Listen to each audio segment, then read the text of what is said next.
আসসালামু আলাইকুম, good morning. কেমন আছেন সবাই?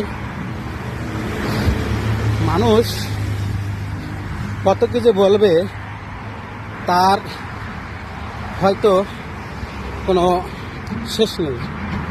যতদিন পর্যন্ত না মানুষ মারা যাবে।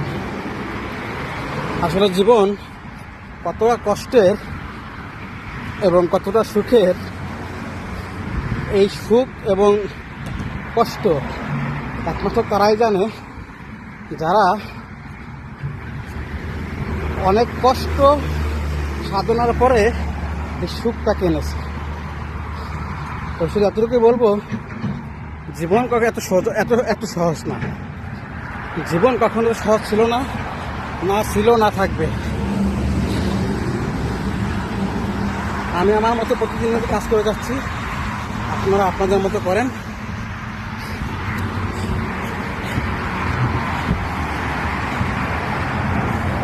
Bye bye.